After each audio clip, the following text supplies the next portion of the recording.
Okay.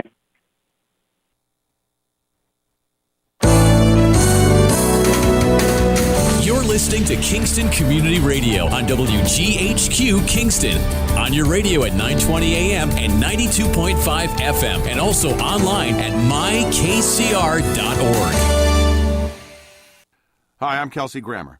Wounded Warrior Project supports injured veterans by connecting them with fellow warriors, by serving them through mental health and wellness programs, and by empowering them to live on their own terms. No one should face a battle alone. Join us at woundedwarriorproject.org. We are Lions. We bring hope where it's needed, support causes that matter, change lives, change communities, change the world. Visit lionsclubs.org to learn more. Introducing the YMCA. Sure, you know the Y for a swim or a game of hoops, but we're more than that. We're a cause. When you take a jump shot at the Y, someone else is getting job training. Practice yoga as a team practices her leadership skills. We give people of all ages, incomes, and backgrounds a chance to learn, grow, and thrive. So while you might think of the Y as the place for lifting weights, we're also about lifting entire communities. That's the Y. We're so much more. Visit ymca.net/more.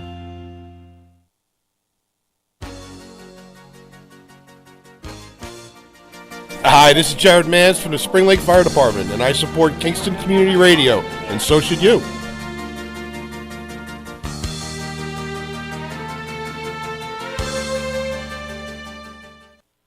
This portion of Kingston Community Radio is brought to you by Ulster Savings Bank. Visit their newest branch, conveniently located at the Ulster Commons Plaza in Lake Katrine. Experience the difference that local community banking offers with the convenience of another great location, easy access, plenty of parking, and a 24-hour ATM. Ulster Savings Bank, invested in community, invested in you. Member FDIC. Okay, after a month hiatus because of an ice storm, finally Hugh Reynolds and Mario Catalano are back. Good morning, guys. Good morning, and it's good to be back. I hope somebody missed us. Mario, are you on? Good. Listen, I'm here, but I can barely hear you guys. So Mario says he can barely hear us. Has to be turned up or what? But he's cranking back there, and Maxwell is working. Barely hear. How's this, Mario? How's this? This is a hell of a show. Let me try. I'll call right back. All right. It's connections. Yeah, you might have to slide over to that mic. Or I can just slide the mic over to you. There you go. Yeah, why move, Hugh? We can do everything here. Yeah, what a team. Am I on? You are on. We are on. Okay, well, I'll talk for a while. This is my worst nightmare of being stuck here by myself.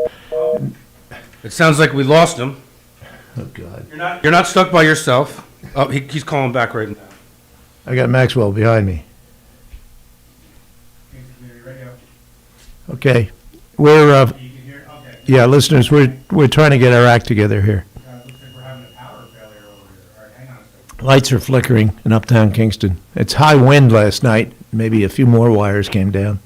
Did you hear that? Did you hear the beat? How about now, Mario? Can you hear us? Nope. No? Oh, my God. You can't hear us? Out again. Can you hear me? We can hear you. Yeah, we can hear you clearly. Well, this is not going to work too well.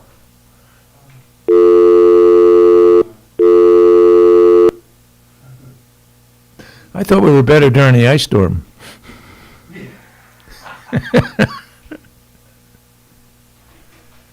Mario? Okay, there you are. Can you hear me now? Okay, Maxwell's trying to get in touch with Mario. All right. How about now? Mario, no. Can you hear me?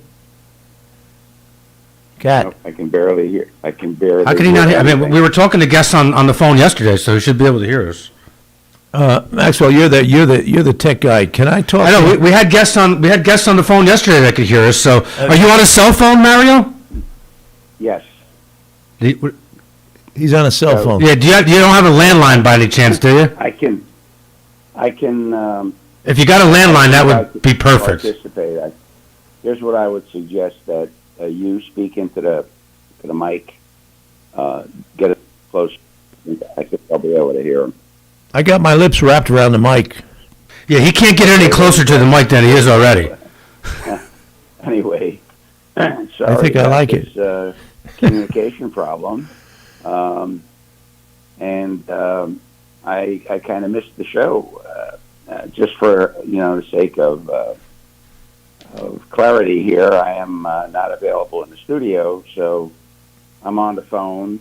You're in the studio, and we have Lawrence on the board. So it's the regular team.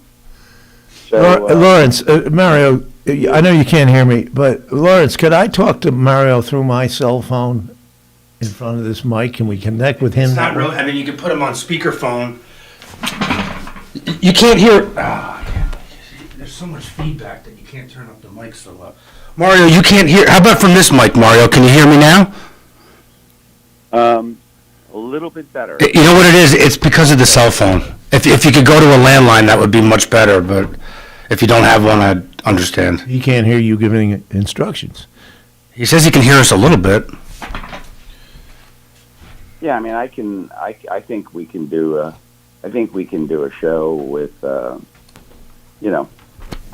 just keep the phone right to my ear. I have it on speaker, but I have the speaker right up next to my ear because it's very difficult to hear. Okay, can you hear this, Mario? Can you hear me now? I can. Yes, I can hear you. Can you All right, hear me? let's proceed. I'll just talk louder. There you go. I don't talk too loud. Okay, Mario. Let's begin with something national and topical. As a journalist, I followed with quite a bit of interest the Sarah Palin lawsuit against the New York Times. She sued them for libel.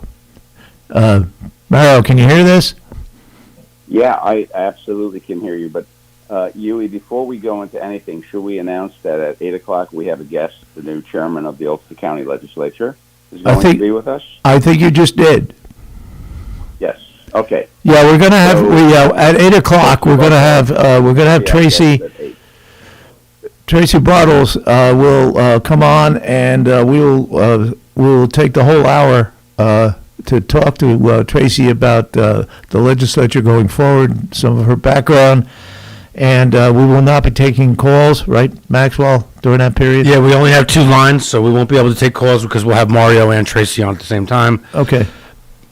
And that number, well, you can't 331. call, so it doesn't matter. Well, I mean, I guess they could call your cell phone if it was a very, very important question.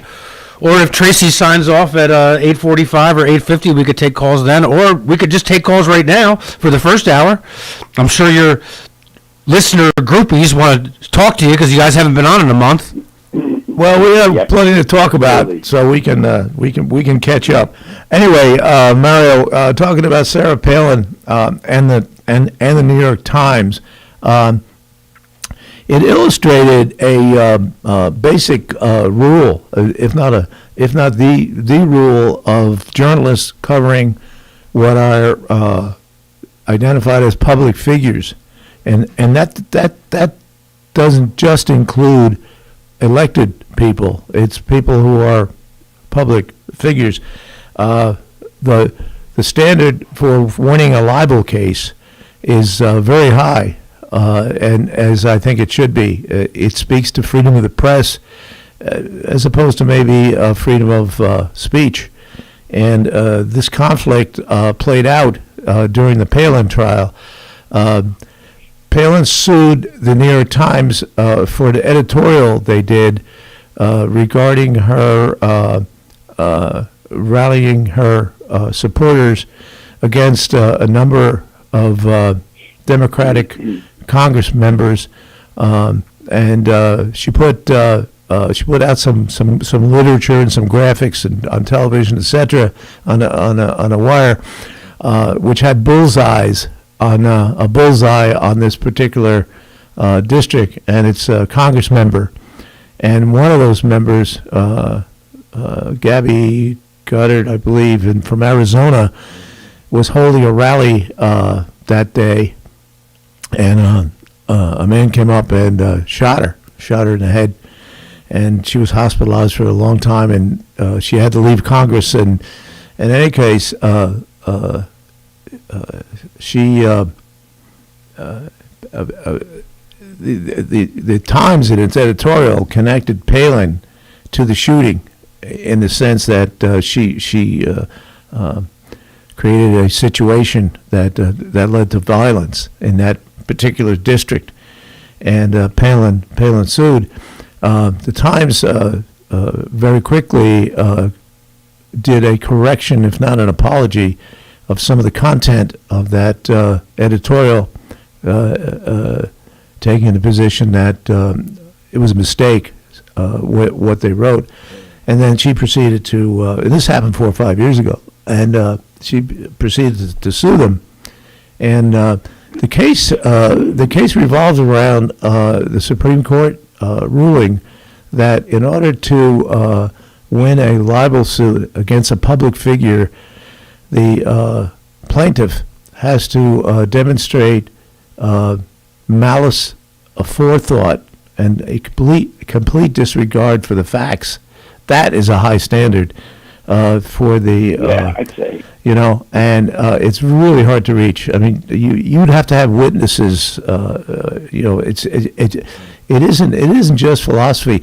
Essentially, it was the defense was that it was just a very tragic coincidence that she used this kind of graphic that might have had.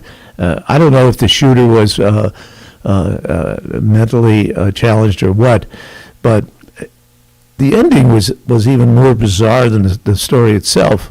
The lawsuit, in that the judge, while the jury was deliberating, the judge announced that regardless of if the jury convicted the Times, he would set aside the conviction, because he felt, which he has a right, he felt that the Palin did not prove her case, which is in any case very difficult to prove.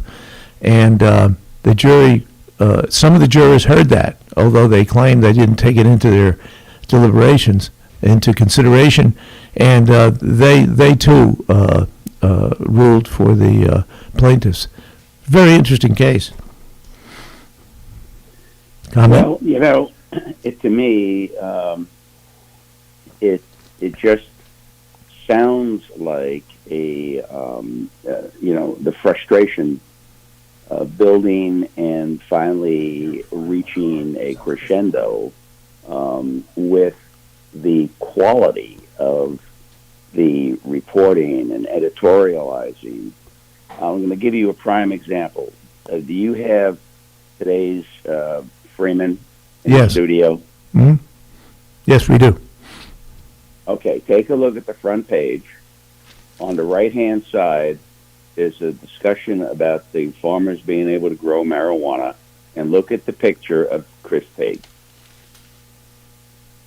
Yeah. This is just, this is such standard operating procedure for these papers to try and influence in not necessarily overtly, but subvertly, influencing the readership and is that a fair picture of Chris Tague?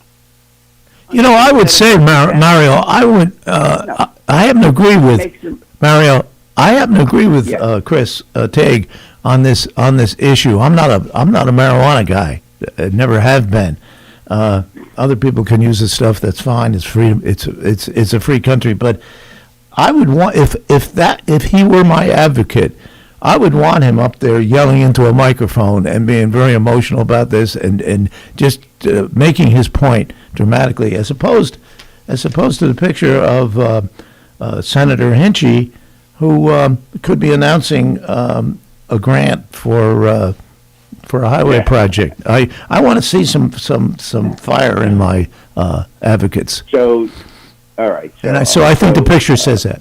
I just think it's not very flattering, but it's okay because they do this repeatedly. I get your point. When they ran a picture of Clinton, it was always with a friendly face. When they ran one of George Bush, it was always the guy looking like a doof. And it's just what happens is it gets to a point, and I'm not. And by the way, I do not agree. I'm no Sarah Palin fan. You know, even though she showed up in court with Ron Duguay, who was one of my favorite hockey players. You know, I'm not a Sarah Palin fan. I think she's a complete lightweight.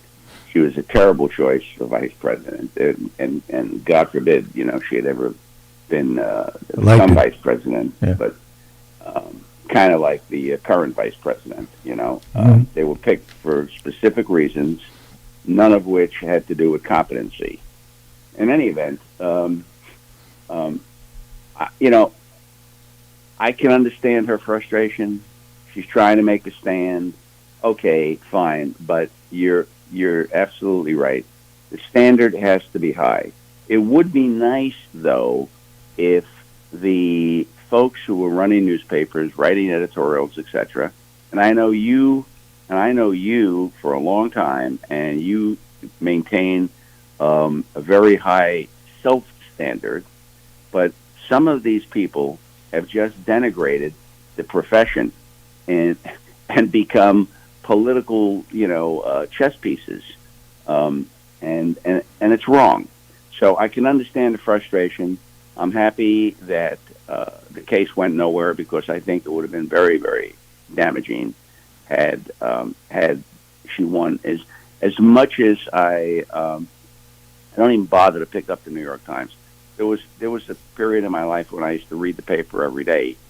Now, as you know, I'm strictly a Wall Street Journal, and online I subscribe to The Hill, both of which, in my opinion, are the least biased of all news sources. And I don't need biased news. So maybe the Times, you know, took something away from this, you know, because there, you know, it really wasn't a victory. It was there was a lot of bad publicity here that they managed to get, you know. You know, I think you're right on that one, Mario. The judge commented on that. He was not impressed at all with the way the Times handled that subject in that editorial. But the law is the law, and she didn't reach that level of proof. Yeah. And it's highly unusual. It's also, Mario, highly unusual for a judge, particularly with a jury sitting in a jury room deliberating to issue a statement like that. To me, I thought that was judicial interference. I completely agree with that, Huey. But you mentioned Senator Hinchey. So yeah, I was thinking about this, and I want to throw out this is a very rhetorical question. Why do we even have a state senate? Good question. I have not, you know. Why do you raise that question? That's interesting. It used to be, Mario, we had a state senate, a Republican state senate, to kind of counterbalance a Democratic assembly. And now both are solidly Democrat. And you know, there are some states, like, for instance, I believe New Hampshire has a unicameral legislature. Yes. They have a House of Delegates, and that's it. They run the state. If the federal government, the Senate is there to protect states' rights, because each state, regardless, Rhode Island and California, get the same 2 senators. So I can understand, you know, that federalist approach. However, the state senators and the state assemblymen have the same constituencies, except a senator has maybe 2.5 assembly constituents. You know, right. So all you have is 2 politicians doing the job of one, as far as I can see. I think I'm going to try and start a movement to just eliminate the state senate. It's just a superfluous body at this point. Why not remove the state assembly? Well, because that's the people's house. They're closer to the people. Yeah, they call the New York So State. let me- They call the New York State Senate the House of Lords. Yeah. You know, you've heard that. So Hey, let's move on to some other subjects. Excuse me. We have a let me. Mar.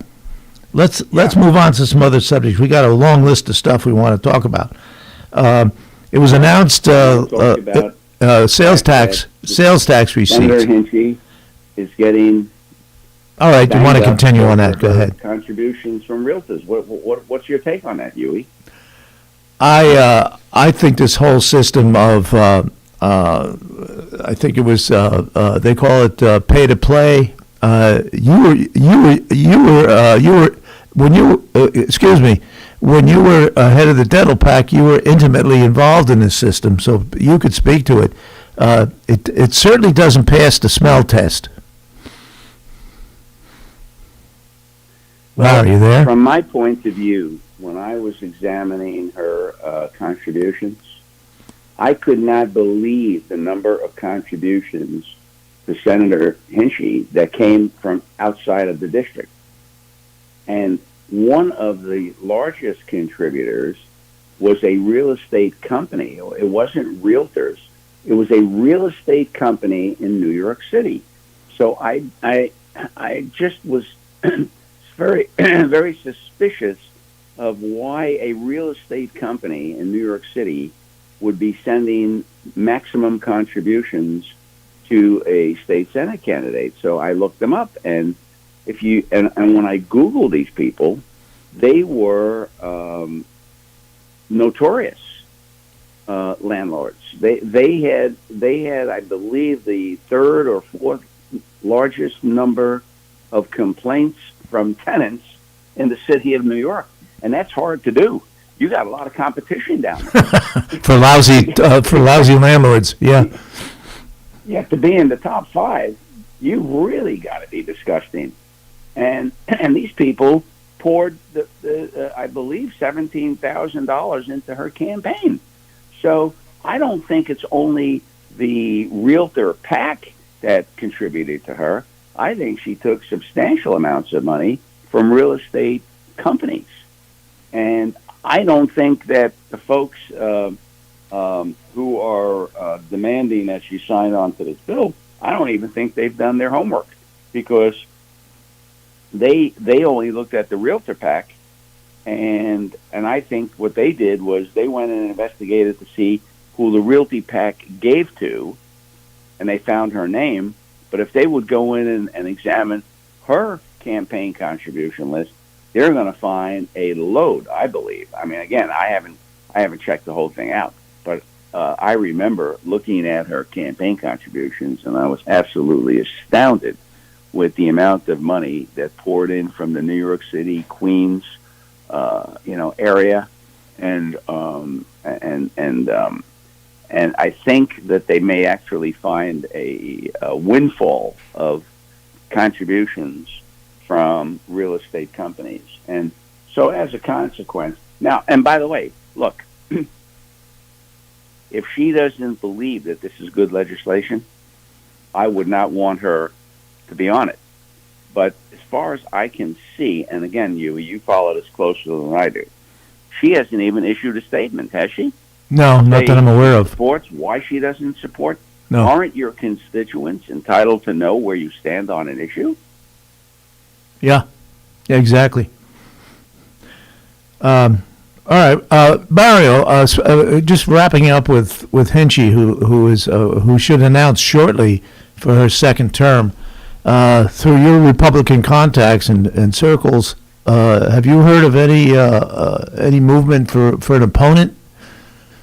Because it's getting really late. The conventions, the conventions are within a month, next month. Go ahead. There's been a lot of discussion about Rich Amador, the gentleman that she ran against Yeah. in the last election, actually contemplating a rematch. It's a little bit, the district's a little different. I think it's going to be a little more of a mountain for Rich to climb. And I don't know if you remember, but he did appear with us. Yeah. We invited the two of them. She, I don't even know if she responded. He came on, and I thought he's a retired state trooper, very, very well spoken. He's now a farmer, so maybe he'll be one of those farmers doing marijuana soon. Who knows? They could have a lot in common. But what I would like to do, I think we should issue an offer again for both of them to appear. Let's see if we can actually get her to show up someplace where it isn't an orchestrated event. Consider it done. Since I'm our booking agent, I'll look into that very soon. Yeah, I think we should give her an offer. If not, then we'll just if he decides to run, we'll just have her opponent on. That's all. And I mean, I can't even get a phone call answered from that. Remember, this is really Mario. Hold it. All right. Marcucci came on, and but it's going to be a little easier for us because Ulster County seems to have been consolidated now. We don't have half of the assembly. We don't have 4 or 5 state senators. So I think from that point of view, I'm pretty happy that we seem to have two resident elected officials. So that's pretty cool. Anyway, you mentioned Mario. What else do you have? But just to wrap this up, loose end, you mentioned that Amador, if he returns, would have a higher hill to climb. That hill is called Ulster County because by creating a single member district in Ulster County, which I think is an improvement.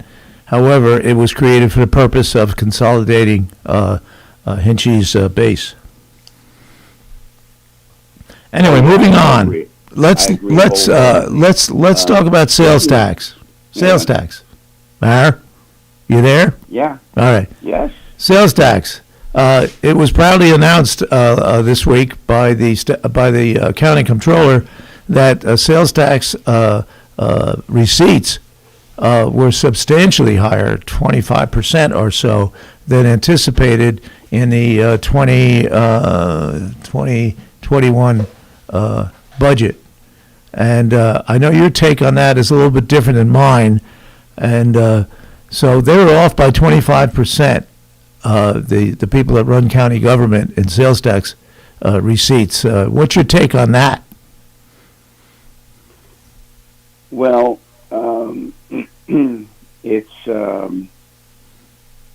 kind of disappointing that they knew, unless the county finance department is completely incompetent, there is no way that they did not know and could not have anticipated this large increase in sales tax.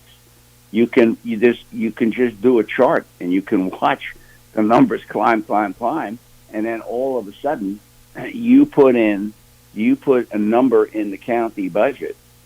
And by the way, when you have a fund balance that's choking a horse, you put in a number that is so low that it's almost embarrassing that you wound up with 35. And remember, they had all the numbers except for the last quarter before they, when they were doing their budget. And so they knew what was coming. And all of a sudden, we've got 30. And by the way, the number that's in this budget is probably going to throw another $35 million more into the county coffers. So the county executive can look like a fiscal genius because look how much money we have. Look how much money we have in our fund balance. We came in under budget. Of course, you come in under budget if you miss your revenue mark by 30%. I mean, this is not rocket science. Okay. Yeah. Anybody doing a budget knows always underestimate your revenues, but underestimating them by $35 million? Holy moly. Now, here's what I think. I think we should get a tax reduction next year. Me too. I think they better start talking about tax reductions.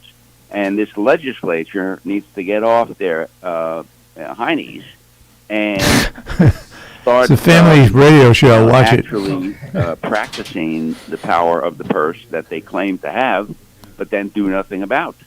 And if you remember, Huey, we had Dave Donaldson on, and we asked him about the fact that Dutchess County was reducing their county tax by 10%, and he tried to make it sound like it was some sort of a political event. Well, their taxes are higher. That guy's running for re-election. All kinds of stuff. Well, don't our people run for re-election? Mm-hmm. It's time for the people in this county to start getting a backbone and saying to their legislators, listen, we want our taxes reduced. Enough is enough. That's Amen. And then, there's some interesting history on this, Mar. Back in the Stone Age, in the mid '70s, when the sales tax was adopted by the county legislature, because they didn't dare touch the property tax base to the extent that they needed to balance the budget, and they put in a sales tax, and it was the Democrats took over that year. I think it was in '77, and the money was pouring in from the sales tax like a deluge. They had no idea what a revenue producer this could be because they had no experience with it. And while the budget was being drawn up in those days, it was the county legislature. There was no county executive, so it would have been the finance committee that would draw up the budget for the coming year. Somebody did the math and said, the way the sales tax is coming in, we don't really need a property tax. Remember this, Mario? And they said, so they put out a budget that had a zero property tax. And I remember that. And Republicans just pounced on that. They said, this is impossible. It's almost possible now. I mean, there's 152 million, I think, in sales tax coming in, and the property tax is 76 million. But the people voted against the Democrats that year, in large part because they didn't trust them to manage the budget.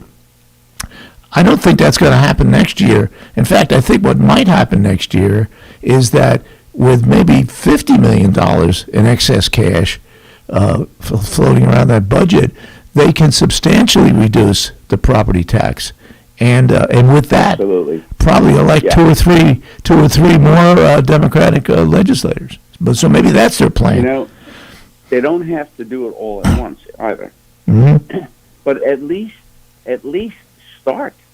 All right, look, if you're not so sure, maybe there are going to be some unknown issues, whatever, reduce it 5 or 10%. Yeah, it's not going to kill you, and you certainly have the money in the sales tax. You see, here's the thing that occurred, that slipped, in my opinion, it slipped under the radar, and nobody noticed. Okay, 5 years ago, if you went online and you bought something on eBay, let's say, yes, okay, yes, you're right. I know where you're going. New York State sales tax. Mm-hmm. If the seller was not in New York State. Yeah. Now, I could buy something from a seller in New Mexico, and I pay New York State sales tax. Yep. So what happened was they began to capture all of the sales tax on online sales. Because think about it, Huey. We have no stores. Where did $35 million of additional sales tax come from? We have no stores. Yes. Almost very few car dealers. We have an empty mall. Where did all that money come from? It came from online sales, and they knew this was coming, and it continues to come. Yeah. And they never made the adjustment. They never made the adjustment. They just kept taking the money, and that's where it's all coming from. Well, one of the points I made in you lose your entire mall and increase your sales tax take. One of the points one of the issues I raised in my column was that the sales tax is a regressive tax, and it's paid by people who are least, in many cases, are least able to afford it. I mean, can you imagine if there's some poor guy that's working 2 jobs, and his wife is working another job to try to support their family, and he works in, say, Shandaken. He lives in Kingston, and he's got to put gas in his car, and he's paying that sales tax. And we all are. Yeah.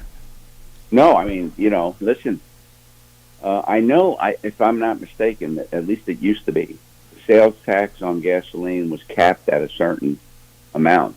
Because if we're now paying, I don't know how people can afford this, but I gassed up the other day, and I think I paid $4.29. Wow.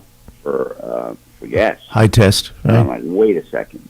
A year ago, I was paying $1 a gallon less. Yeah. A year ago. Yeah. How did this happen? I think it's Mario. The price is not. Mario, you know how it happened. Mario, the price is not capped. It's the percentage that they take is capped. And okay. Some senators, U.S. senators running for re-election, are suggesting that the federal tax be suspended for a year, after which they'll be safely reelected, and that's about 18 cents. Wow, that's not too much. While we're talking about taxes, okay, people, the taxes creep up on you so incrementally that you don't even realize how badly you're being taxed. And it's always, we got to give salary increases. We got to do this. We got to compete with the private sector. Yeah. Mm-hmm. So I'm down in Florida right now, and ran into a neighbor who bought a pretty nice house down here, and we got to talking. So these folks came from New Jersey, all right? They sold their house in New Jersey for $4 million, okay? You live in a nice neighborhood. I can't even dream of having a house that expensive, but they sold their house down in New Jersey for $4 million. Here was the shocker to me, okay? My house may be worth 15% of that, okay? Maybe. I pay more in property taxes than they did. Wow. That's how bad the tax situation in the Kingston area is. And a large part of that is the school taxes. Because 2/3 of my tax bill, more than 2/3, maybe probably 70% of my tax bill is school taxes. And what this does is, when we talk about economic development, this is one of the first things that a company that's thinking about relocating looks at. What are our taxes going to be? Now, they look at other things too. I remember discussing this with some folks and they were talking about the cost of power, and of course now that's been a tremendous subject. I don't know if you've been following this closely, but all of a sudden everybody and their uncle is jumping all over Central Hudson. You got Mark Molinaro, you got Senator Serino, Senator Hinchy, Assemblyman Cahill. Haven't heard anything from our county executive, but haven't heard much from the legislature. But and then Cahill's opponent, Sarah Hanna, she's promoting a bill to essentially outlaw private utilities and turn all of the entire energy system in New York State over to the New York State Power Authority, which is very interesting. It's called there's actually a bill that's in both houses. It's called, what is it called? Probably the Build Back Better Power Bill or something like that. Yeah, the New York Build Public Renewables Act.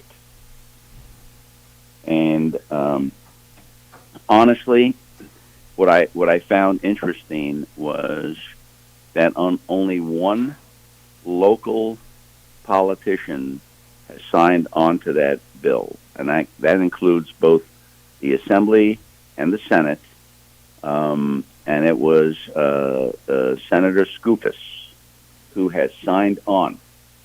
And the bill is 441 pages, which, wow, that's amateur hour for Albany, but I don't think the guys read the bill, because this is, as a matter of fact, I don't think Sarah Hanna has read the bill. I think Sarah Hanna just follows whatever the Democrat Socialists tell her to say. But I did a little research, and the first thing is that the New York Power Authority was formed to control the hydropower situation. So 85% of their electrical, it's hydropower. Yeah, comes from hydropower. So that's easy. That's easy because the dams are built, the hydropower is in effect. Now what do you do? Where do you find enough additional renewable energy to power the entire state of New York? Is it going to be wind power? Which communities want to host wind farms? Have they done that research? Yeah, try that in Woodstock. Wind farms make a tremendous amount of noise. Tremendous amount of noise. Not only that, they kill birds like crazy. So, are they in favor of killing birds or making it so noisy that you can't even hear yourself think? No. So wind may not necessarily, wind can contribute if you can put it in remote areas. But then when you do that, or if you go offshore, you have to transmit that power back, and then you have to have storage, because the one thing about renewable, the one thing about fossil fuels is it's power on demand. The problem with renewables is you can't do peak power like you can. So in the summer when it's 100 degrees out, they just stoke up the power plants. They can use the fossil fuels which they store in the ground, and they can increase production. With renewables, you can't increase the amount of wind. You can't increase the amount of sun, especially at night. So what do you have to do? In a lot of places where they rely on renewables, they have to turn the power off. So no air conditioning at night because you don't have the power production. So these folks are, listen, they're dreamers. I love it. I think that there's a place for renewables, but renewables are not reliable.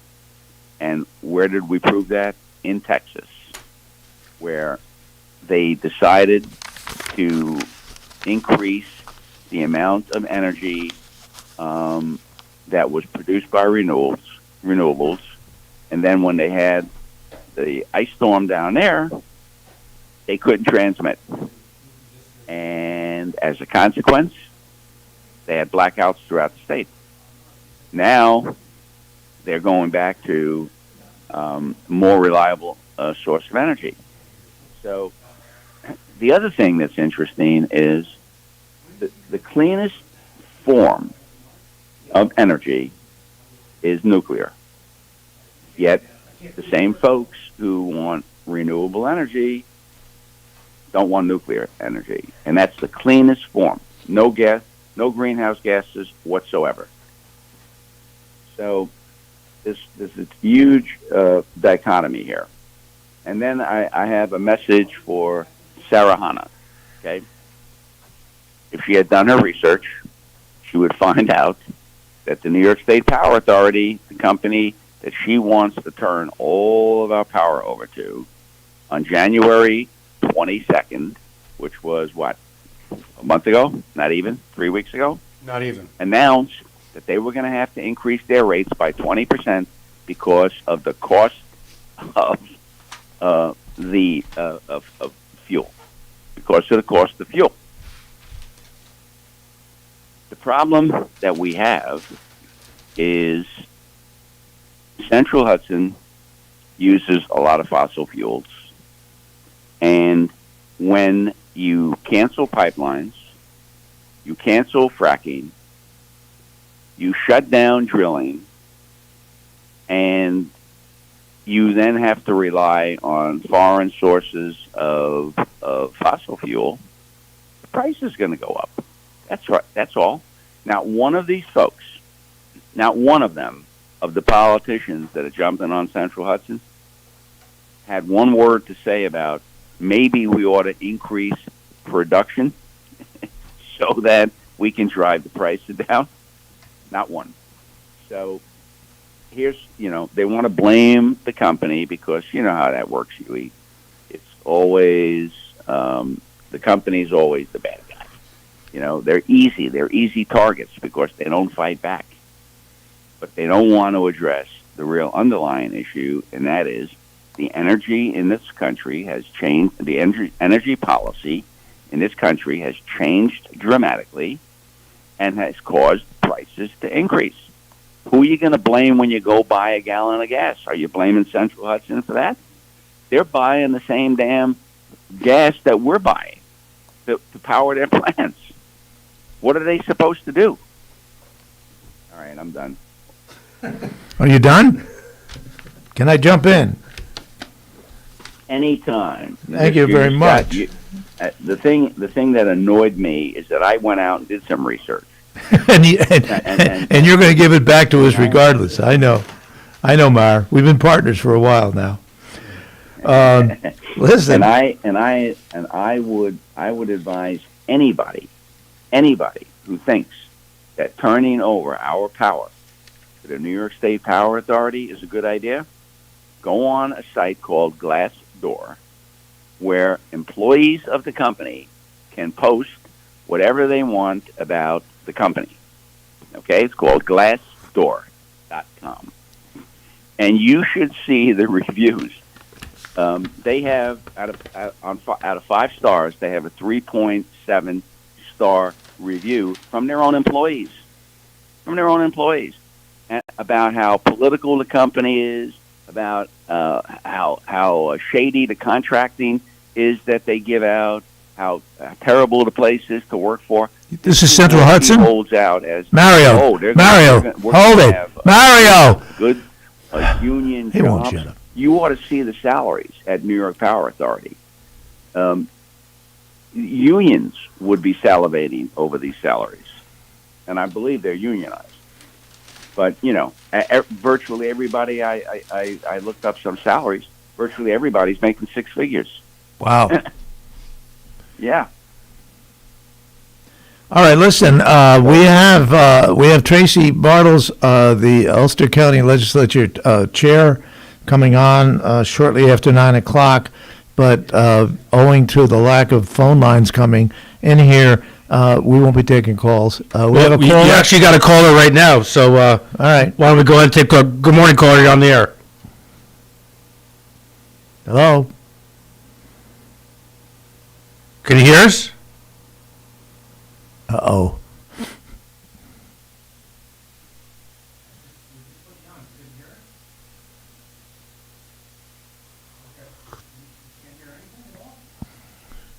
Hello? No, Mario, Maxwell's trying to hook up a caller. Thank you. Okay, you're on the air. Okay, good morning, gentlemen. Good morning. Just going to qualify this. I hear you very faintly through the phone, but I'm going to say my question. Hopefully you're hearing me. We hear you. Back to listen online, you're loud and clear, everybody. So, but I just wanted to circle back to the campaign donations, and you were talking earlier about Senator Hinchy and where she was getting some donations from. This is my question for you. You know, online, of course, social media, politicians now today ask for a lot of donations, and I see posts all the time. And the comment that I want to make and get your opinion on is that it's now the norm that people donate from across the country to someone, and this is both for, you know, Democrats, Republicans, any candidate. And I see it. You can see in the comments, they say, I donated, and they're from all over the place, not in the district or state or wherever that someone, you know, lives in, the person that's running.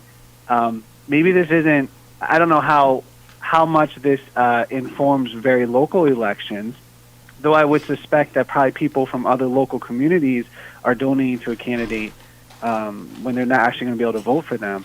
I just wanted to take on that. Has that always been the norm? And, you know, through social media, I think it happens now more than ever, I would think. All I got to do is go on Facebook, and I can see who's running in, you know, whatever state, and decide to send $10. So just your opinion on that. Thank you. Thank you, caller. That is a modern fact of life, and I think it's been that way for probably 10 or 15 years. Back in the day when I was a young reporter, which is a long time ago, local candidates raised money for the most part locally. They would do fundraisers. They would do mailings. Their constituents, as it were, would contribute to their campaigns. The political parties would raise money locally in various ways. But as you informed us, which is that dynamic has changed dramatically. I dare say it's probably, Mario, you can jump in here, but I dare say it's probably 70-30 out of district contributions that fuel these campaigns. Our issue with Hinchy was not that she was getting money from a New York City-based real estate firm. Had more to do with the issue of housing, and that she has not taken a position on this. What do they call that? No fault evictions, I think. Yeah. You know, no cause eviction. Yeah, no cause evictions, which is a very, in our community in Ulster County, is a really serious issue. People, we're being rapidly gentrified here in Ulster County. People are coming in, paying top dollar for buildings. Developers are taking over fairly large housing complexes and raising the rents dramatically. And so that's a hot button issue here. And she hasn't taken a position, but she has taken money from a real estate outfit that, as Catalano pointed out, has one of the worst records for tenant complaints in New York City. So that's the issue. All candidates are going to sweep the net, as it were, for contributions, and it goes both ways. As you pointed out, there's probably people in Ulster County, Albany or whatever, who donate to maybe the governor of California because they like his policies, and that's fine. It's a free country, and so just to get our point of view back there. But thank you for raising that particular point. We have only a few minutes to go before we invite legislator Bartles on. I would like to it deserves more than a passing comment, but the Woodstock Times, the former Woodstock Times, is celebrating its 50th anniversary as a weekly publication. It's now called Hudson Valley One. Getty's Fikowskis, that's why they call him Getty, and his daughter Genya run this countywide newspaper, and it's been quite a journey. I would suggest folks pick up this publication on the newsstand. It's pretty much a history of the last 50 years of our newspaper coverage in our community. I was a weekly newspaper publisher in the 70s and early 80s, and we lasted, I think, about 8 years. And when we started our paper in the centennial year, there were weeklies all over Ulster County. It seemed like every small town had its own weekly newspaper. And then Getty came in Woodstock and started Woodstock Times, and eventually it was like five newspapers, weekly newspapers, and now it's consolidated into Hudson Valley One. So, congratulations to Getty and his crew. I worked for Kingston Times for 10 years, and it was a good newsroom. We did a lot of good work. And Getty was in charge, and now his daughter, who I think was the advertising manager before, but she's an associate publisher to her father, and I don't know if they'll make another 50 years. Certainly, we won't be around to see it, but they've contributed a great deal to our community, and we wish them congratulations. Mario, you want to sign off on this segment? Okay, and are we ready to go to a break? Yeah, Maxwell's going to do we're going to break, but Maxwell is doing the birthdays because nobody does it better than you. Oh, thank you so much. I enjoy those birthdays. I know you do. I'm missing these birthdays. I got to get back up north. Okay. See you in 5. All right. I'll speak to you after the break with Tracy Bartels, folks, the new incoming chairman of the Ulster County Legislature. We'll have a nice, spirited conversation with her and see where she's going and where she wants to lead this county.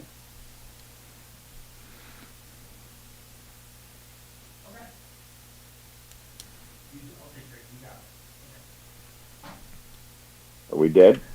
No. So Tracy's going to call back on a landline. Let's do this. I got to do some commercials and I got to do birthdays, so let's go to a break. We'll come back in about a couple minutes. I'm going to leave you on hold, Mario. We'll come back in a couple minutes with Tracy, and then we'll do some commercials and birthdays. All righty. You're listening to Kingston Community Radio on WGHQ Kingston. On your radio at 920 AM and 92.5 FM, and also online at mykcr.org. There was this one time I went snorkeling in the Caribbean when I was a kid. It really just blew my mind. We saw the most beautiful corals. I remember thinking they were waving at us as they moved with the ocean. And then there were all these amazing fish. I'll never forget it. It completely changed the way I look at the ocean. Most of us have a memory of being in nature we'll never forget. Let's protect the world's natural places so more memories can be made for generations to come. Visit worldwildlife.org. This is the story of Daniel, who was born 2 months early. His lungs weren't ready. His heart wasn't ready. His parents could only hope that one day he would leave the hospital healthy, and they would all live happily ever after. Daniel's is just one of the more than 500,000 stories of babies born prematurely last year. You can help the March of Dimes stop premature birth and bring more babies home healthy. Learn how at marchofdimes.com. Working together for stronger, healthier babies. Everyone is talking about healthcare these days. America spends twice that of other developed countries on our healthcare system, yet our health ranks near the bottom. How can we stop spending so much and getting so little? By shifting to a system that gives more patients access to strong primary care. Primary care can help make America healthy again. To learn more about the benefits of primary care, visit www.healthisprimary.org. This message is brought to you by America's Family Physicians. Question: what will you find on all over-the-counter or OTC medicine packages to help you choose the right drug and use it safely? The answer: the drug facts label. This label lists the medicine's active ingredients and purpose, how much to take, and warnings you should know before using it. Remember, even OTC medicines you buy without a prescription can cause side effects you don't want. So follow the information listed on the drug facts label. For more information, visit fda.gov/drug facts label. A message from the U.S. Food and Drug Administration. Hi, this is Winnie from the Rosendale Seniors, and I support Kingston Community Radio, and so should you.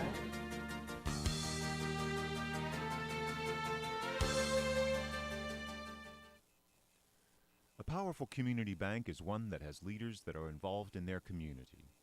At Rhonddale Savings Bank, they invest in the success of our community by working side by side with local people and local businesses. When you choose to bank Rhonddale, you are part of a bank that is dedicated to the future of your success and the success of your community. Rhonddale Savings welcomes you to open an account today and discover what it means to be part of a powerful community bank, one that knows you by name. Rhonddale Savings Bank, always working for you and our community, with branches in Kingston, West Hurley, and Hyde Park, also online at ronddalebank.com. Equal housing lender, member FDIC.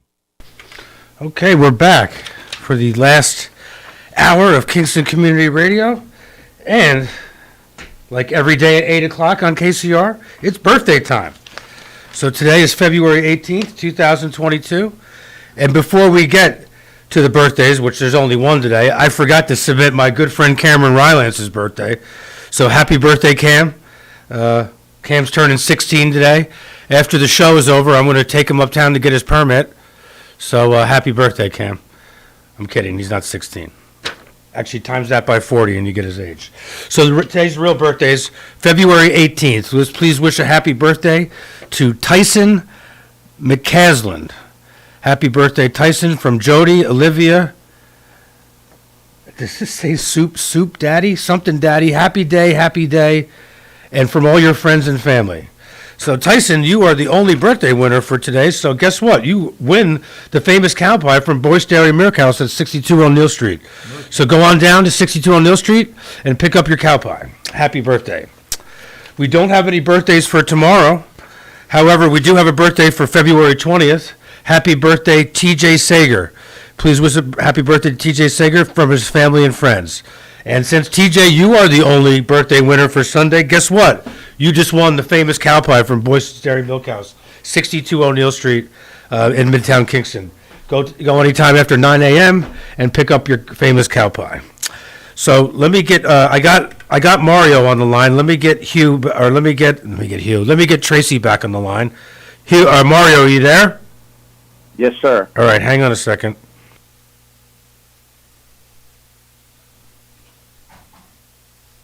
Okay, while we wait for Tracy to call back, go ahead, Mario. All right. So folks, we have Tracy Bartels coming on board with us. She is the newly elected chairperson of the Ulster County Legislature. We're very excited to have her on the show. Very excited to talk to her about her goals and aspirations for the year. And you? Yeah? What do we have on the agenda? Well, while we're waiting for Tracy to reconnect, we had her, before. I want to talk about, we talked about a lot of the stuff in the first segment. Maybe do a little more talking about Woodstock Times. These weekly newspapers is a long-standing American tradition in journalism. The weeklies actually preceded the dailies. The weeklies evolved, as did the Daily Freeman. The weeklies evolved into daily publications because of the demand. Getty. We have a caller. Is she on? You got her. You there, Tracy? Tracy? You got to talk louder. Hello, Tracy. I hope the legislature works better than this system. Well, no, this system works fine because we spent a lot of money on this system. Tracy, can you hear us? I cannot hear you. You're just going to have to talk louder. Very faintly. All right, Mario, will you give Tracy a voice check? I can hear Tracy extremely well. And I can hear her, but she can't hear us. And Lawrence very well. Tracy, can you hear me now? I hear Mario decently too. Yeah. Well, I'll just sit here and let Mario do it. Go ahead, Kat. Okay, that's fine. Tracy, good morning. And while we're experiencing some technical difficulties today, I just wanted to let you know that you and I really appreciate your coming on board this morning. We're very excited to have you as one of our guests, and we're thrilled to perhaps get, as I said earlier, one of the things we would like to talk about is your goals and aspirations for the year as the new chairperson. Where do you see the legislature going? Where do you see the county going? It's just kind of an open forum. We're not going to be able to take any calls because you and I are both remote and we're tying up the two call-in lines. But what we'll do is we'll let you off early in case somebody has a question or a comment or something. So let's say maybe about 8:45 or so. We'll call it a day. But so the first thing I think that you and I discussed some of these items previously.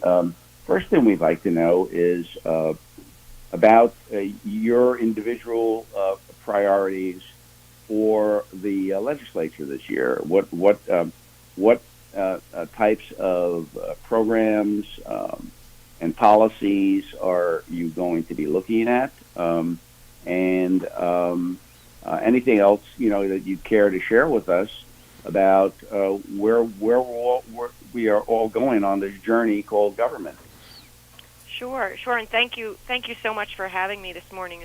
I'm really happy to be here, and it's nice to meet you, even though it's over the phone. I've known Hugh for a long time, since I first got into the political world back in 2004, I guess it was. So I'm very happy to be here.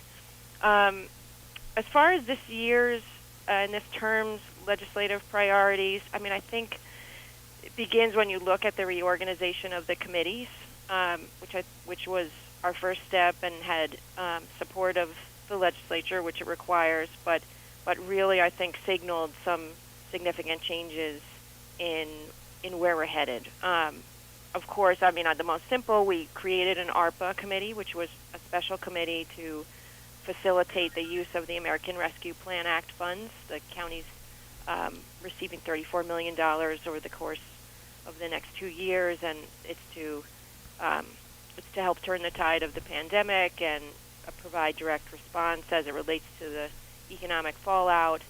And having a special committee creates one place to at least have that discussion and have the legislature have an equal seat at the table, which we've begun, and it's pretty exciting. a quick follow-up on that, Tracy. Sure. In terms of you said you having a seat at the table. Are you intending for the legislators to present proposals, or will this be more of a review of proposals that are put forth by the executive? Is there really going to be a substantial amount of give and take here, or do you see this as more of a role of you folks passing a muster on what the executive branch is proposing? I absolutely see it as a give and take, and we began the process last term soliciting input from legislators as far as specific suggestions. But Peter Criswell, who chairs that committee, just circulated a request, basically a request for proposals and ideas, anything that hasn't made it through in the previous legislature in terms of suggestions to the full body, and that committee's going to be not only analyzing and looking at everything that comes in. We're also going to send out a follow-up where legislators rank all the proposals, which those that began in the executive's office, those that began from individual legislators. We've told legislators there's no idea that's too big or too small. We know that there are more ideas and more need than there is money. So I think it's critically important that the legislature has the opportunity to determine where our priorities are. But I absolutely expect it to be a give and take, and I'm excited to really start discussing and debating the legislative proposals in earnest. Well, that sounds very positive. Yui, what do you have anything on that you want to add to that or ask about? Yeah, if you can, Tracy, if you can hear me. Tracy, can you hear me? I can. You're a million miles away, but I can. All right, I'll try to talk a little. It's not my style to yell, but let me talk a little louder.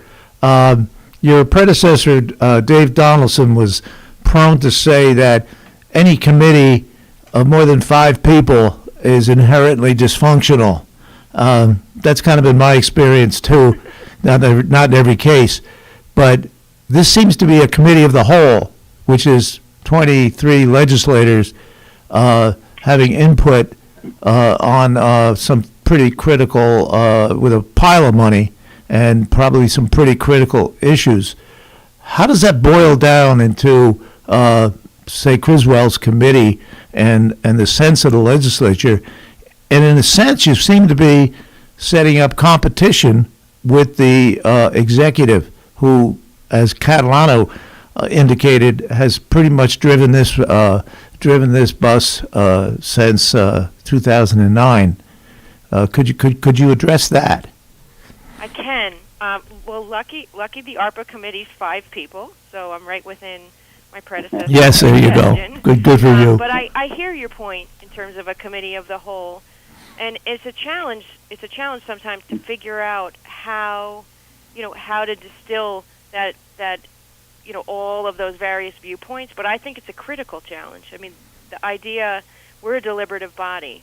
You think about the difference between the legislative branch and the executive branch. Mm-hmm. Everything requires 12 votes, and I think if we fail to have the conversation amongst ourselves, and if we fail to ascertain where our priorities are, then we do default to moving yay or nay on those things that the executive brings forward. That said, I really do see it as a collaboration more than a competition with the executive.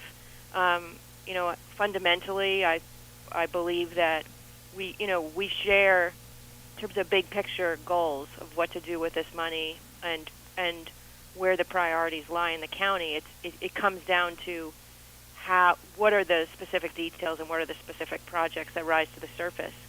And I'll give you one example, and I think I know at one point, Hugh, you covered it in your column. The Crisis Stabilization Center and the Respite Homes, those were legislative initiatives that was brought forward by legislators Walter and Criswell, and the executive embraced the idea, spoke about it in his budget address, and now it's one of the projects that's made it through the first round, and essentially the legislature has indicated that it will be funding it. So we're moving into the next phase with those projects. Okay, Tracy, you spoke to your committee system as sort of defining a new way forward. I'm just curious about Ways and Means, where the money is. It used to be, I think, 7 members, and there was a lot of competition and you sat on that committee. There was a lot of competition among legislators to get on that committee. That was the place to be. And now it's been reduced to 3 members. What was your sense with that? Yeah, so absolutely. I mean, I sat on that committee all but my first term, so 12 years on Ways and Means, and over the course of history, most recently it's been 7 members, but it went up to, when the body was bigger, higher than that, 13 members. And you're right, in proposing, and not even proposing, I downsized it to 5 members, and my thinking was, particularly over the last term, there was criticism about Ways and Means sort of being the backstop to all the work that was being done in the committee, and Ways and Means, and I'll use air quotes here, holding initiatives up. And as a member of that committee at that time, I took a certain amount of umbrage with it, but in heading into this term, I really thought critically and wanted to empower the standing committees to do the due diligence in those committees. If a project's coming, if a resolution's coming to you as the committee of original jurisdiction, as it often does, resolutions will also go to Ways and Means on the financial. There are examples where a resolution goes to Ways and Means as the committee of original jurisdiction, and it makes sense that there's intense debate in Ways and Means on that subject. But when a resolution is going to, say, the Health Committee as the committee of original jurisdiction, that's really the place for the details to get worked out. That's the committee where the healthy debate should be happening, where the conversations of substance, of other than finance, should be happening. And so I've spoken and worked with all the new committee chairs to say, do the work in the standing committees, do the due diligence. If things have to be held in the standing committees, hold them in the standing committees, and making what I see as a leaner Ways and Means is really an effort to try to streamline that process, and also to indicate to the rest of the standing committee chairs that that's the way that I'd like to see this work. Just to play devil's advocate for perhaps the last word on this subject, this doesn't indicate any less emphasis on financial oversight, does it? Oh, absolutely not. No. Okay. On that subject, I guess it's not the last. I don't know if you heard the first segment, Tracy, where Mario and I went into some detail about the recent announcement that the budget revenues from sales tax were up substantially, 25 to 30%, $35 million more than anticipated. Now, this budget was run by the legislature, or presented to the legislature in late September. The legislature reviewed it, held hearings, and do you have any inkling in the legislature that this windfall was coming in?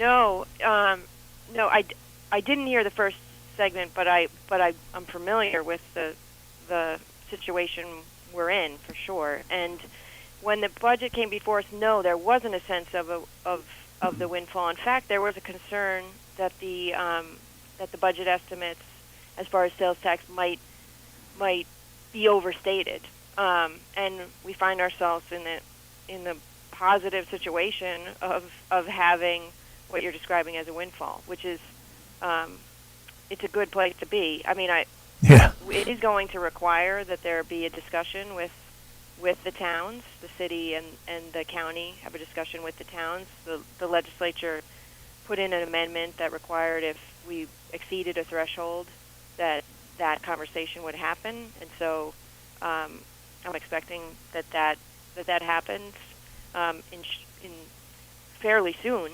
But beyond that, I think we do have to have a discussion about how we want to direct those funds. Okay, Mario. Tracy,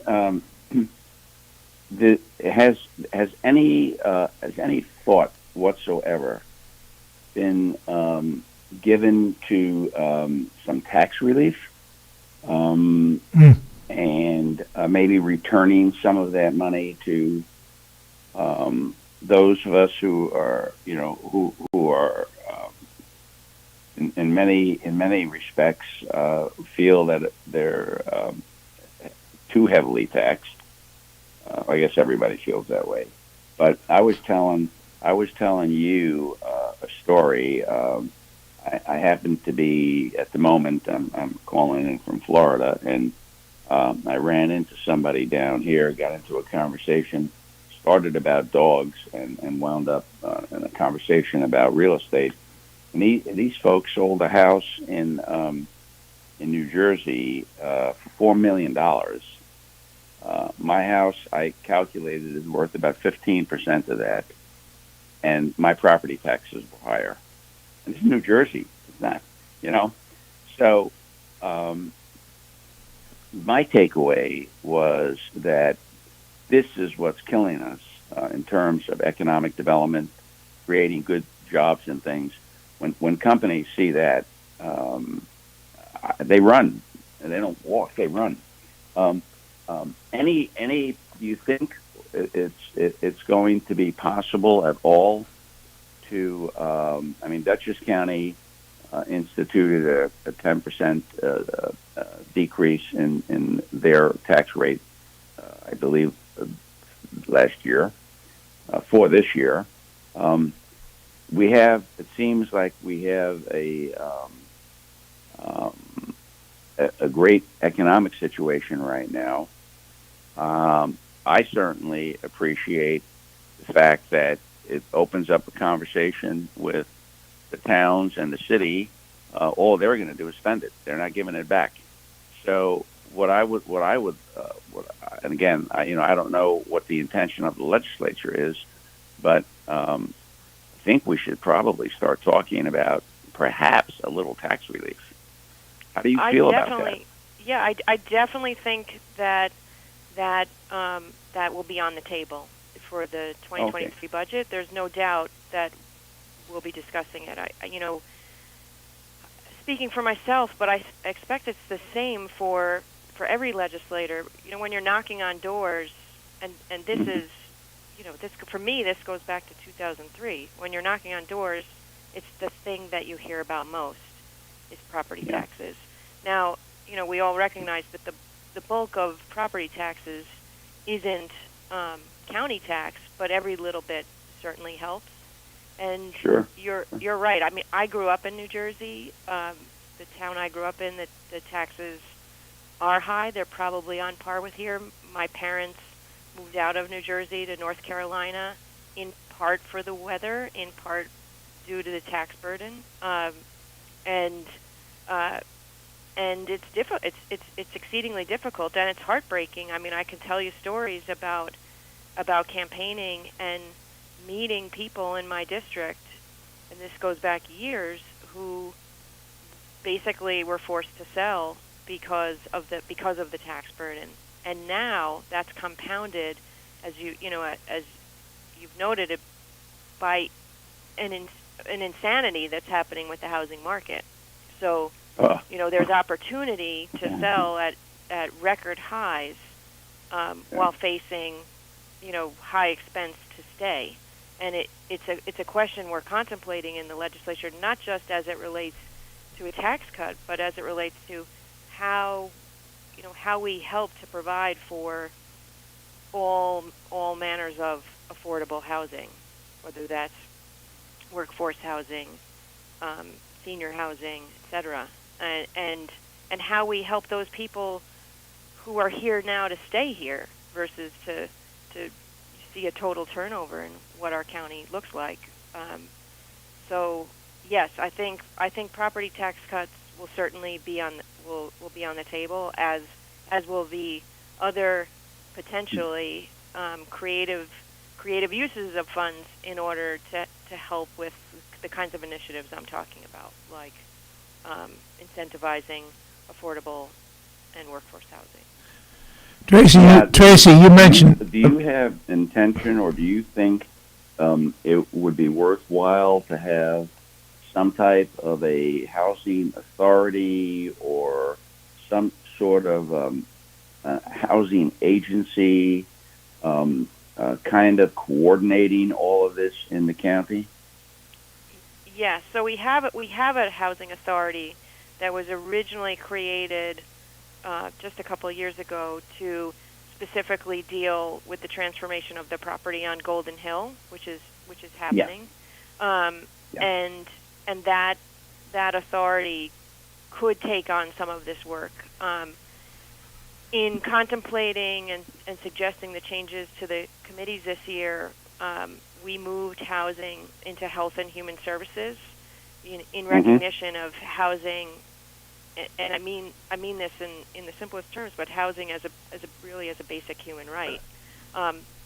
It's the only move that had any pushback from the legislature, and one part of the pushback was we need to have a standalone housing committee, and then there was some pushback to the idea of it being a human right. But the reality is, much of what we deal with housing has to do with emergency, temporary, etc. housing, and these are components of housing that are experiencing significant upticks. I'm also very interested and have been an advocate, and I'm working on the application for a countywide land bank. City of Kingston has a land bank, and we have been talking to City of Kingston about the concept of having one land bank, but they're well on their road, and they're achieving success with their land bank. So it's very likely the county will put in its own application for a countywide land bank, and I see a land bank as a tool to achieve some of what you're talking about. And for me, one of the positive things about a land bank as opposed to an authority is a land bank once created with the approval of the state, if we get the permission to do it. It is a not-for-profit corporation, but it functions outside of the government body.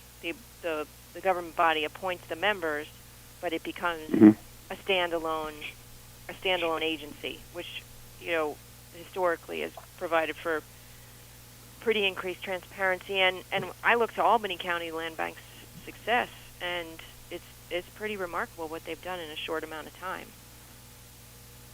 All right, so there are positive examples, and that we could follow. Speaking of government or quasi-public agencies and transparency, do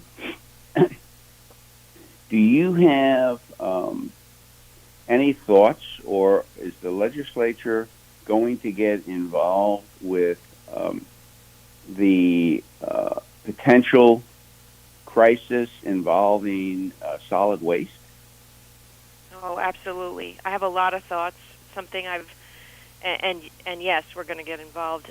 So this is something I've been passionate about almost since the beginning of my tenure here, and it's such a funny thing to find passion about solid waste, but it's critical, and it's been a looming problem. I think that when we think about solid waste, what the county's done for so long. So the RRA was created with the express purpose of siting a local landfill, and it was created to, insulate the elected body from the political and public issues related to that siting. This goes back way predates me, and we know because we don't have a local landfill, and historians. Yeah, I was you were involved. here then, I'm sure, so you know what happened in the attempt. Yeah, they were to cite a local going to try and put it at Winston Farm in a Sardis. debacle. Yeah. And so here we are, that many years later, and we're still facing the same problem. We're hauling our waste hundreds of miles away at expense, both financial and environmental, and ultimately we don't have control of our own destiny when we do that. Back in notwithstanding all the mistakes they made in terms of picking a site without a community conversation and arguably picking a terrible site. Notwithstanding that, at that time, environmentalists were speaking loudly against the siting of a local landfill. Now I think if you talk to environmentalists, there's a consensus that the siting of a local or regional landfill is the most environmental. When you and I've toured sites all across the state with different working groups tackling this issue, and seen pretty amazing and functional facilities. Again, growing up in New Jersey and heading into the city on a regular basis, like the picture of a mountain of garbage circled by birds, and waste flying all over. That's not what a modern day landfill is. But that said, exactly, yeah. This is about a landfill is one tool. We need to have a fully functioning system that recycles the waste, which there are considerable challenges to, that diverts waste, and that sees the landfill as the very, very, very last resort. And when you have a local or regional landfill, you are fully 100% vested in not filling it because its life is on you. And we're facing a ticking time bomb with the closure of Seneca Meadows, which is coming, in a matter of years. And I look back over my time working on this to the history of New York City when the borders were closed for exporting waste and what happened on the streets there. Yeah. We need to take control of our own destiny. We need to be responsible for our own garbage. It's highly arrogant, I think, to be able to just, if you can pay to take it away from you, just out of sight, out of mind. Not that many. No. And we have to make substantial changes. All that said, and I just want to say it now because I know that there are towns, and I spoke to the group of supervisors and mayors earlier in this week. I know that there are towns that have passed resolutions, not in my backyard resolutions regarding a landfill. The discussion of a landfill coming out of the agency, out of RRA, I think has been mischaracterized. I wouldn't say premature, but mischaracterized in that there isn't a list that we're working off of. Any conversation about the siting of a local landfill would begin with having all the stakeholders at the table, would include conversations of community host benefits, and would require the buy-in of the community where it might end up. So it's a long process, but it's something we have to undertake because if not, we'll be talking about it years from now as an emergency, both fiscal and environmental. Well, right now, the siting process itself is going to be longer than the life expectancy of Seneca. Yes. So if we started today, I would doubt that you could get a landfill sited and operating before Seneca. So I personally encourage, I'm delighted to hear that you have this. I believe it should be a very, very high priority. Yui, you still there, or are you taking a nap? No, I'm actually. I went home about half an hour ago. No, I have a few questions here. Go ahead. I have a few points of view. One of the things that frustrates me as a reporter in this community covering local politics is that everybody talks about the problems and very few people have solutions. And as Catalano just pointed out, we're actually beyond we're beyond the curve. This freight train is coming at us, and I think 3 or 4 years ago, Tracy, you were one of the only people to raise this red flag, and I think it was a 5-year window at that point. And you spoke as you have now. In fact, in my memory bank, you're saying almost the same thing now as you did 4 or 5 years ago. Everybody knows the problem. So the question I have is, given the situation, which hasn't changed at all in 3 or 4 years, what is the action plan? What comes next, immediately next, in your estimation? Where do we start? Well, yeah, you're right. I did talk about this 5 years ago, and I probably on record talking about it 10 years ago.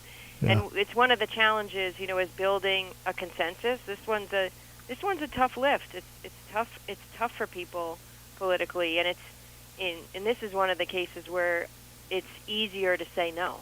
It's easier to just push it off and push it on to the next. And I think that's, incredibly irresponsible. So the first step, we just appointed 2 new board members to the RRA, and the new members are acutely aware of the concern. I was part of the interview process and got to hear their take on this, and I'm optimistic about the impact that they'll have at the agency. At the county level, we're well into a process undertaking a zero waste implementation plan, which is going to provide guide work for the reduction and diversion portion of this, and some of the recycling portion. I mean, it's going to have a series of very specific recommended steps to reduce the waste stream, which will help with any siting because it'll mean a smaller footprint in terms of a landfill.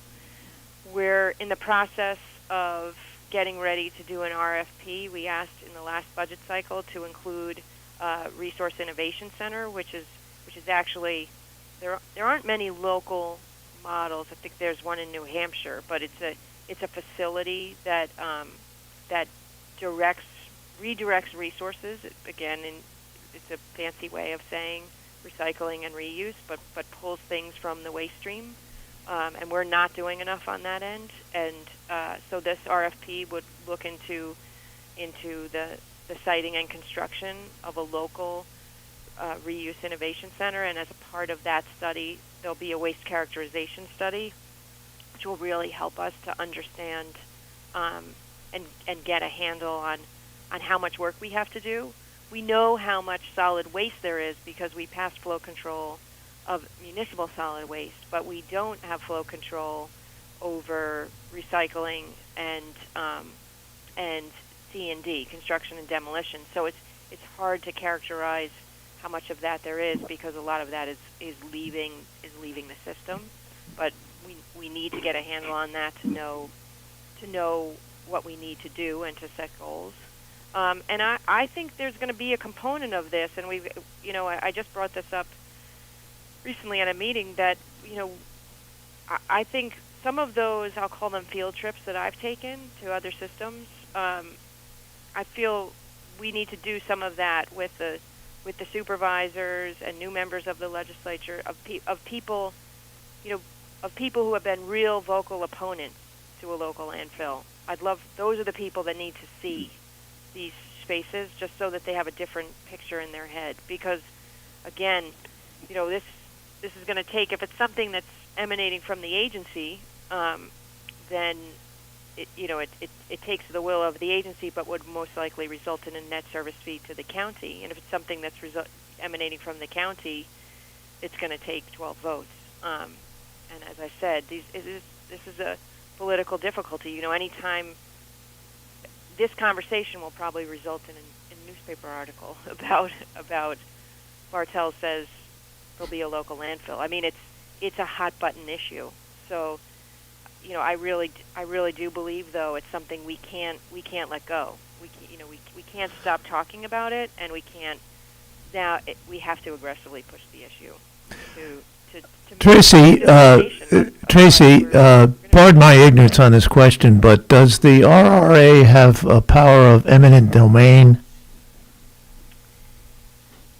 It's interesting. Since it's for a public benefit, I don't have a definitive answer to that. I would, if it's a public authority, I don't want to make a guess, but I would estimate it's possible, but I feel like that's premature. Again, like these are the things that trigger the fear in the public and among elected officials.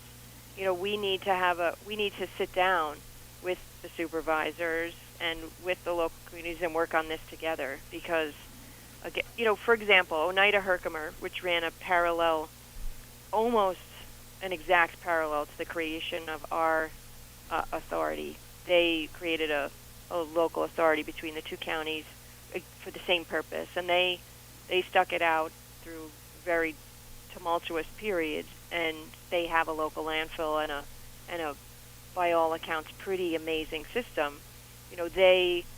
Their system pays, their host community benefit pays for the community that they're sited in and the communities that they drive through. They pay for the full budgets of those communities.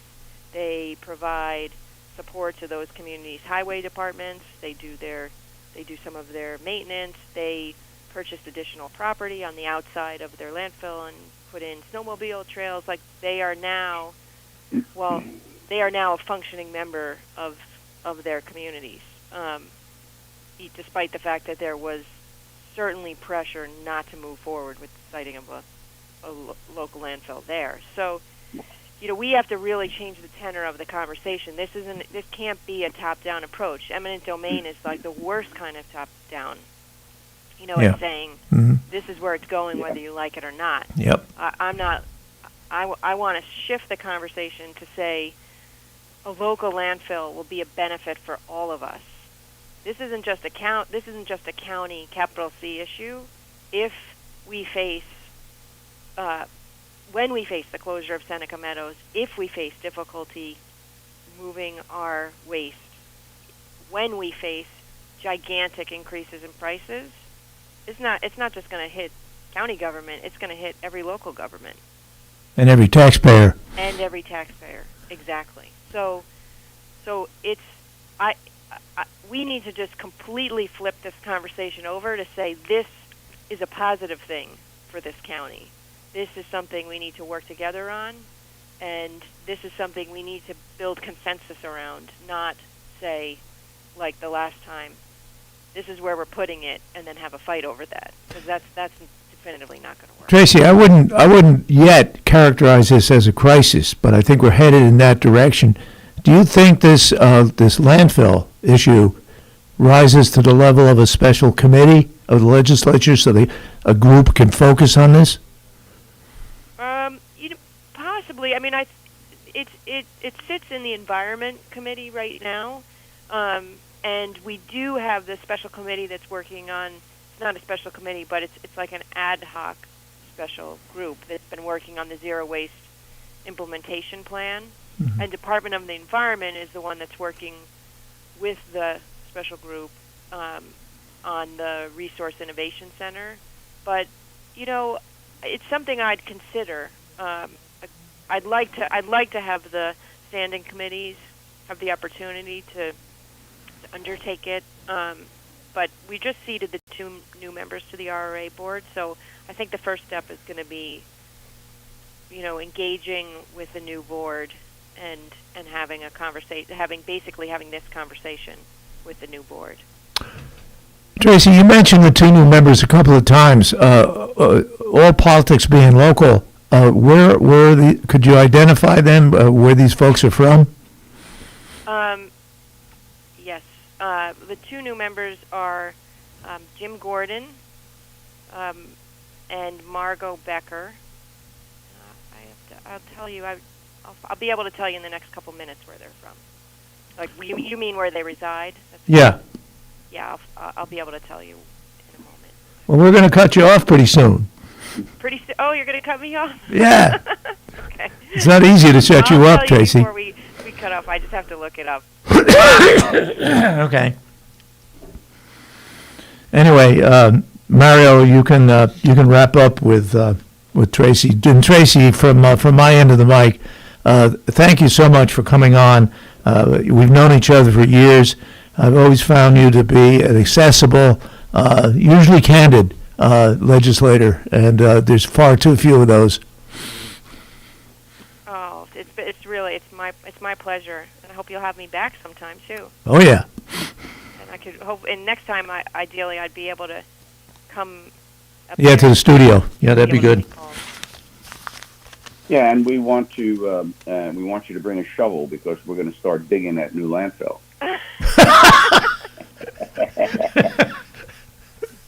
Anyway, so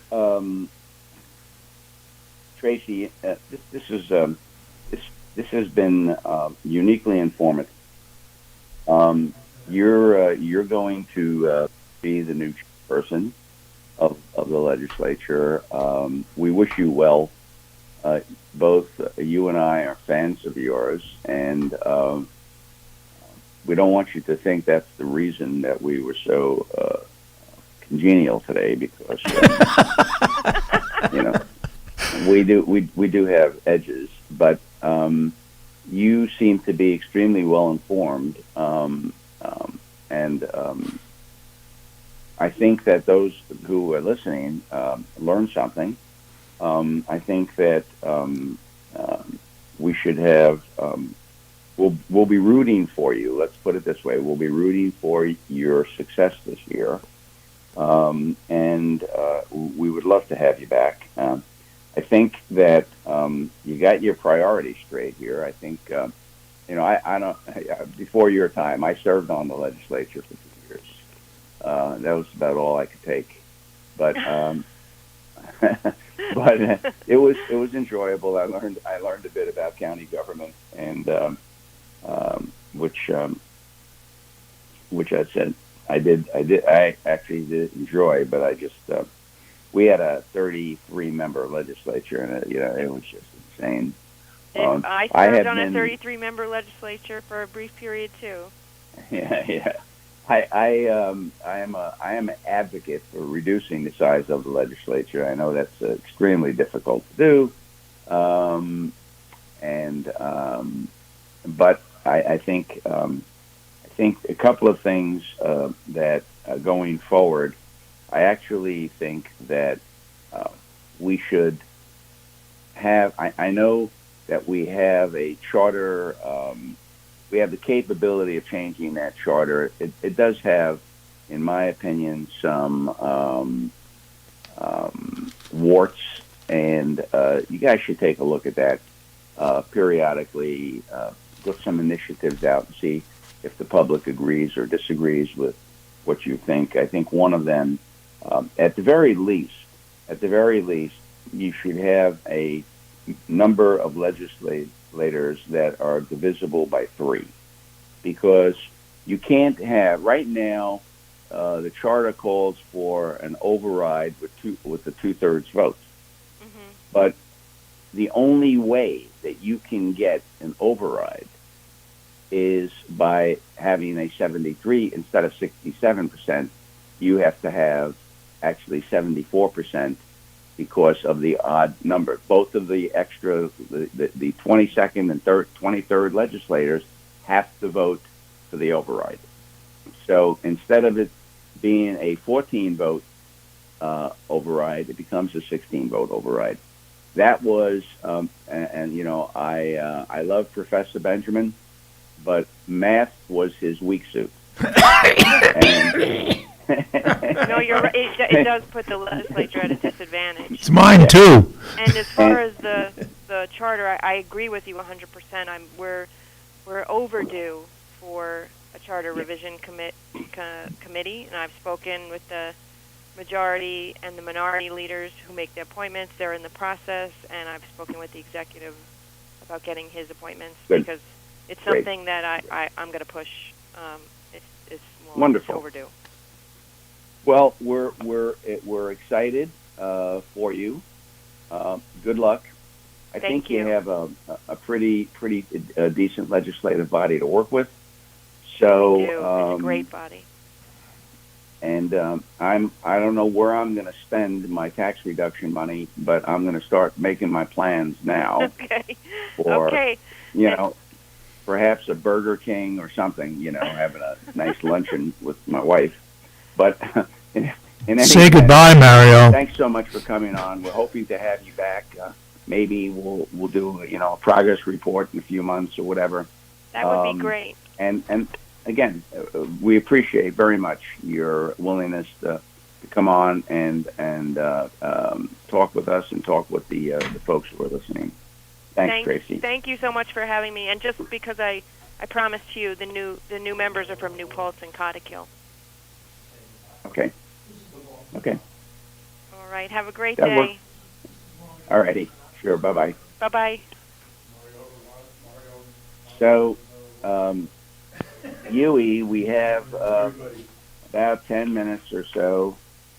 Let me see. Now we got about 8 minutes to the conclusion. If anybody has any comments, anybody listening has any comments about Chairperson Bartle's discussion with us, they should call in now. You got 8 minutes to do it. 331-9255. We're available for calls. You've been covering politics locally for 100 years. 100 years. How long? But what was your take? I thought it was. I thought that she's superbly informed, and she seems to be very sincere and honest.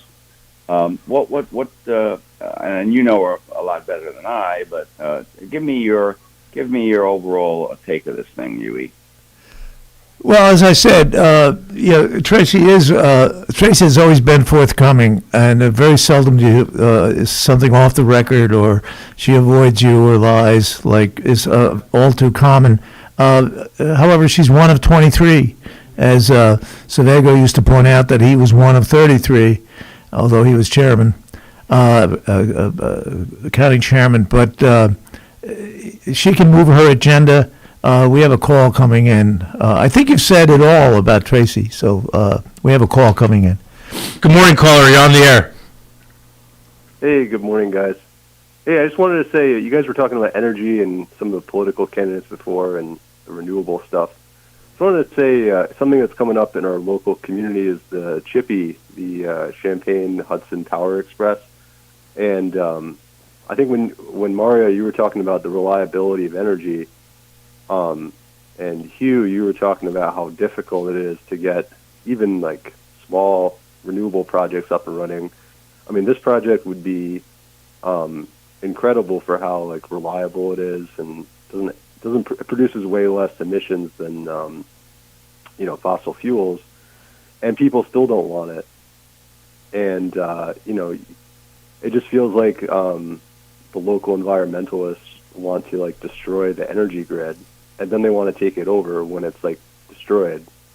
And I know like the issue is that what they're saying is that these people the developers are asking for a pilot from Ulster County, and they're saying it provides no benefit to Ulster County. But I would argue that the benefit is that we're going to have fewer land use battles in Ulster County about renewable energy. Because if they don't build this thing, then they're going to be trying to build giant solar energy plants and wind farms all over Ulster County, in our view sheds, on our mountains.